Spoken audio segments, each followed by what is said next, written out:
initially I'd wanted to know how people deal with yeah, this word.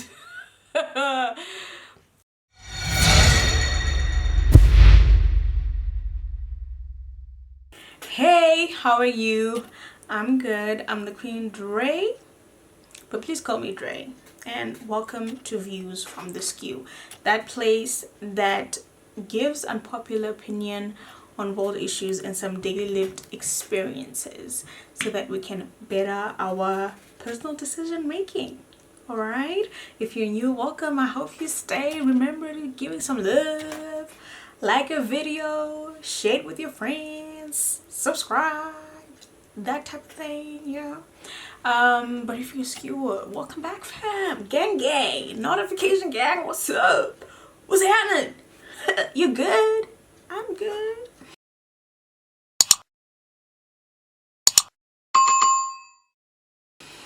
In this video we'll be talking about when I asked 30 of my friends if they have ever been depressed. And this happened on WhatsApp like a while ago. You guys remember when the first lockdown started in Zim? That's when it happened. And it really made me realize that we are still a long way to go in terms of mental health in the country. I mean, it's going to be a while before we actually get somewhere.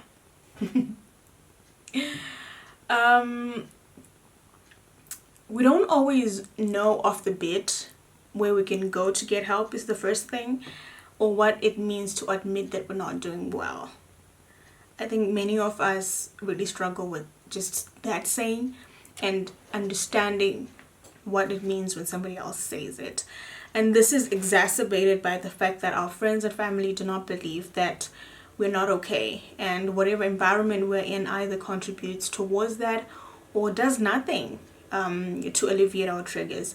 We will be talking about some of the conversations I had with my friends. I hope that this helps someone to do something about, whatever they're experiencing or whatever somebody they know is experiencing, because the mental health journey can be lonely, so to speak. So before I do that, let me tell you something. When I was in college, I had these episodes, if I can call them that. I was feeling very out of tune with myself, I remember, to the point that education became the list of my priorities. But I went there to get my degree, get what I mean. Unfortunately, I didn't turn to drugs, thank God. And if you're a Sunday going church group, if you're a Sunday going cell group attending believer, you get to a point where you feel like church has failed me. And that's where I was. I was just at that point of thinking, you know what, this is pointless. Jesus don't care. The pastor don't care. Whatever. Like, what am I even doing here? Like, all you guys care is money. I still feel like that sometimes. So I stopped going to church completely, and then I became lonely, like very lonely. And at the time I thought, this is simple. If I make friends, I'll be fine. Without realizing that there was a deeper ache behind why I wasn't as comfortable on my own as I had been in most of my high school life. But I guess it had been a build-up, Well, a few years ago, I bumped into an interview that Oprah did in the 90s, and I thought to myself,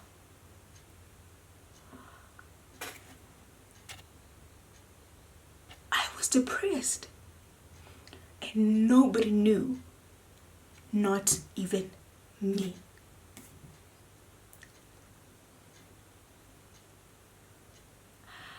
And I watched more of these videos to try and understand how does this thing, how does it happen? Why does it happen? I wanted to get at the bottom of it. Have you ever been in a situation where you try and remember like a certain period in your life, but you remember so little, so vaguely? How did you get to a certain place or point, and how did you leave, or what happened when you were there?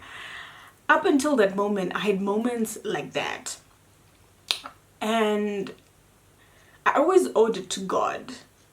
Kuta, you know, God really took me through those ugly situations because I don't even remember what it's like. And it's like I just flew over them. Like, it was hard, but I just flew over them. That's how I would interpret it.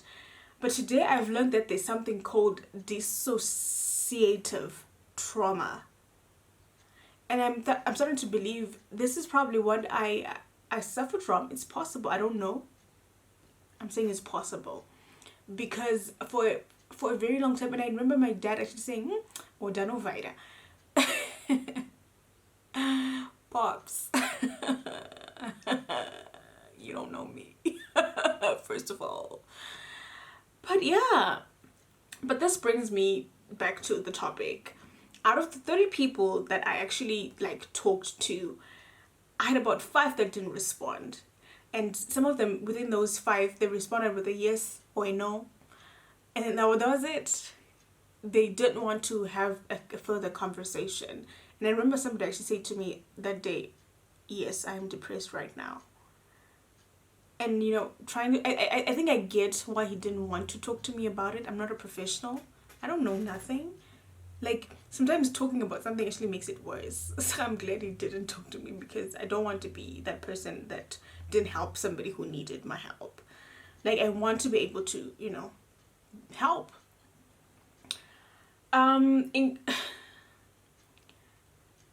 They couldn't, yeah. The other 22 responded with yes, all positive. And I have 3 who explicitly said, "Maybe I have. I don't know." And I found those people to be more honest. This is not about honesty, but I found them to be more honest than the 22 who said, "Yes, I have been," or "Yes, GGGG." Because out of the 22, listen to this, only 2 said that they were medically diagnosed. Shocking. I never expected it. Initially, I'd wanted to know how people deal with depression, but learning this changed that core. How come we were so okay with self-diagnosing ourselves with this condition, but felt we needed professional recommendation when it relates to our physical bodies? That is a question I'm still asking today.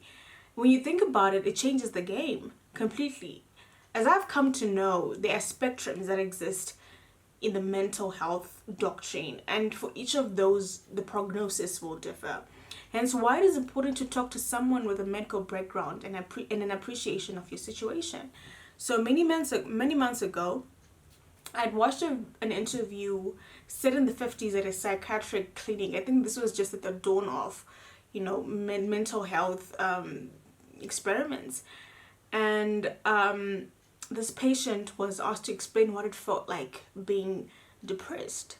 And he said, "All I can remember about, you know, that experience was that I was hopeless.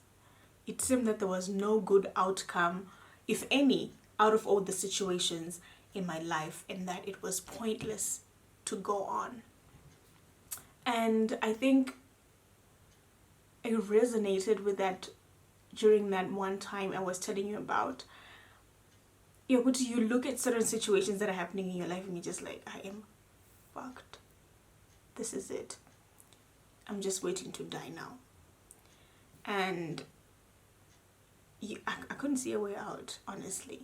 Because you remember, you're at that point, you have prayed all the prayers that you know how to pray. You have gone to every church that you know how to go to. You know, you've literally tried everything.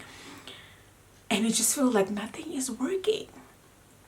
And because of that, I slipped.